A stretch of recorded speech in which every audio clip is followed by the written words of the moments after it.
తాకట్లో ఉన్న మీ బంగారాన్ని విడిపించి ఆ రోజు ఆన్లైన్ రేటుకి కొంటాం. Sharma gold company.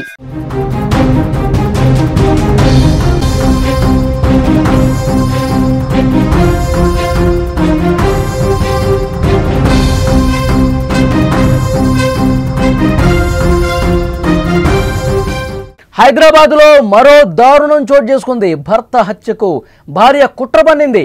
కిరాయి మనుషులతో భర్త మీద దాడికి పురమాయించింది.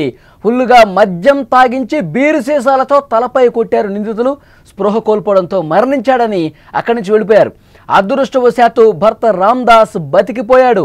రక్తపు మరకలతోనే నేరుగా పోలీస్ స్టేషన్కు వచ్చి కంప్లైంట్ చేశాడు. భార్యాభర్తల గొడవలు బలి కోరుతున్నాయి. ఇద్దరి మధ్య వివాదాలు రక్తపు మరకలను కళ్ళ చూస్తున్నాయి. ఒకళ్ళనొకళ్ళు చంపుకోవటానికి ఏమాత్రం వెనకాటం లేదు. ఇటీవల కాలంలో భర్తల కంటే భార్యలే డేంజర్గా తయారవుతున్నారు. ఎక్కువగా రక్త చరిత్రను వాళ్లే లిఖిస్తున్నారు. ఇష్టం లేని భర్తలను లేపేయడానికి ఏమాత్రం వాళ్ళు సంకోచించట్లేదు. తాజాగా హైదరాబాద్లో భర్త హత్యకు స్కెచ్ వేసిన భార్య ఉదంతం ఇప్పుడు వెలుగులోకి వచ్చింది.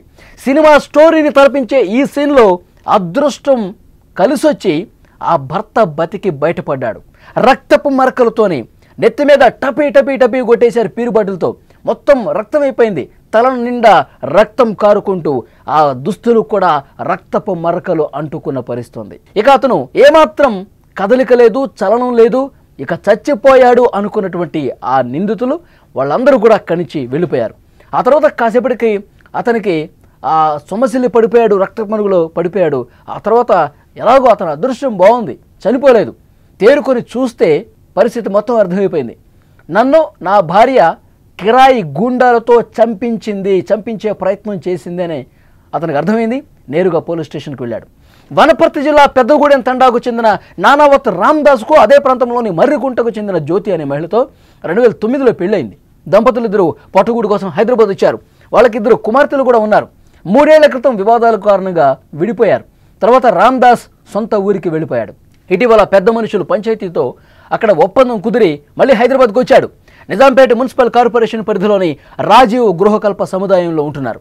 జ్యోతి ప్రగతి నగర్లోని జగన్ స్టూడియో సమీపంలో జొన్న రొట్టెలు విక్రయిస్తుండగా రామ్దాస్ కూలీ పనులు చేస్తూ ఉన్నాడు. ఇద్దరి మధ్య గొడవలు జరుగుతూనే ఉన్నాయి. ఈ గొడవలు పెరిగి పెద్దగవుతున్నాయి. భర్త రామ్దాస్ను చంపేందుకు 4 యువకులతో కలిసి భార్య జ్యోతి ప్లాన్ చేసింది. ఈ క్రమంలోనే కొందరు మద్యం తాగుదామని చెప్పి తీసుకెళ్లి ఫుల్గా మద్యం కొట్టించి అక్కడే బీరి సీసాలతో కొట్టారు. అపస్మారక స్థితిలో పడున్న రామ్దాస్ మృతి చెందాడని యువకులు అక్కడి నుంచి వెళ్ళిపోయారు. రక్తపు గాయాలతోనే రామ్దాస్ తన తమ్ముడి ఇంటికి చేరుకుని విషయం మొత్తం చెప్పాడు. ఇద్దరు కలిసి బాచుపల్లి పిఎస్కు వెళ్ళి అక్కడ కంప్లైంట్ చేశారు. అయితే హత్యకు జరిగిన ప్లాన్ దుండిగల్ పిఎస్కి వస్తుందని 0 ఎఫ్ఐఆర్ చేసి దుండిగల్కి బాచుపల్లి పోలీసులు కేసును ట్రాన్స్ఫర్ చేసినటువంటి పరిస్థితి ఉంది. ప్రస్తుతం ఆ భార్యను కూడా అదుపులోకి తీసుకున్నట్టుగా సమాచారం వస్తుంది. ఎన్ని దారుణాలు గత కొన్ని రోజులుగా మనకు కనిపిస్తూ ఉన్నాయి. మొత్తానికి భార్యలు తాము అనుకున్నది సాధించేస్తున్నారు, భర్తల్ని సాధిస్తున్నటువంటి పరిస్థితి ఉంది.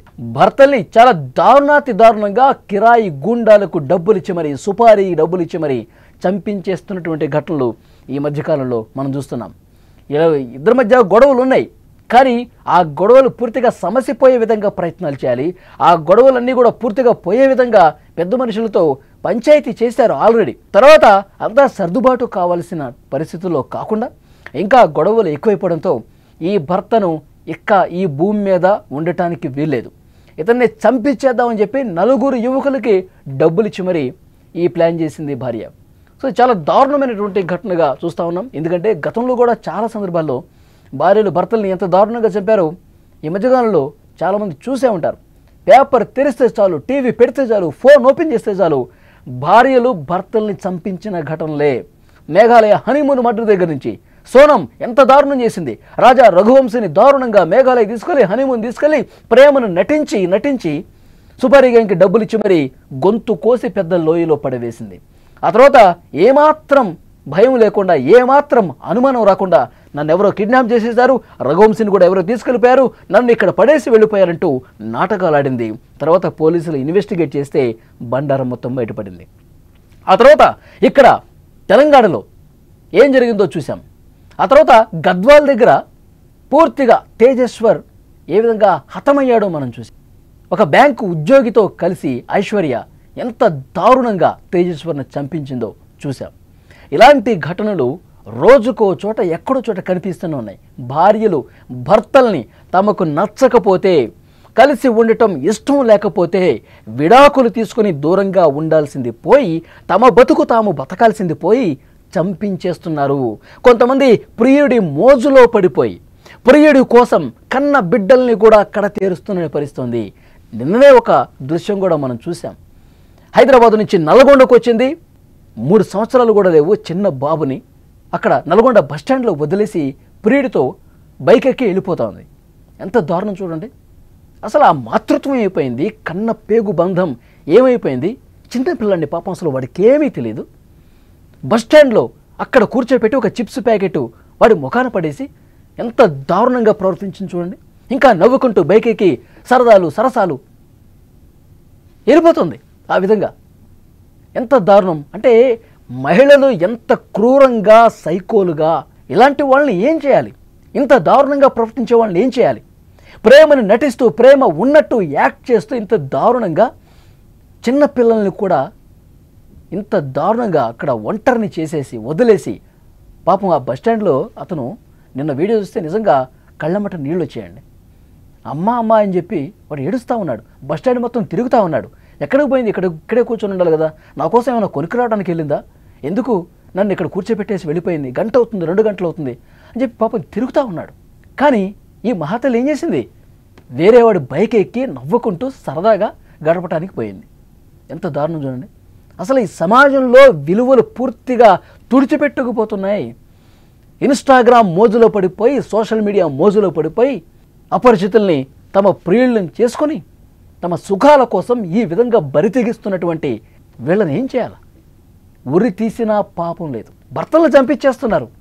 ఇంకొక చోట కన్నపిల్లలను కూడా వదిలేసి వెళ్ళిపోతూ ఉన్నారు. కొన్ని చోట్ల పూర్తిగా ప్రియుడిని తీసుకొని వెళ్ళిపోతూ ఉన్నారు. చాలా దారుణమైన ఘటనలు ఈ మధ్యకాలంలో కనిపిస్తూ ఉన్నాయి. సో డెఫినెట్గా ఈ వీడియో చూస్తున్న ప్రతి ఒక్కరూ కూడా స్పందించండి, కామెంట్ రూపంలో తెలియజేయండి. ఈ ఘటనలు చూసినప్పుడు ఈ విధంగా దారుణమైనటువంటి ప్రవర్తన కలిగి ఉన్న ఈ మహిళల్ని, ఆడవాళ్ళని ఏం చేయాలో కామెంట్ బాక్స్లో తెలియజేయండి.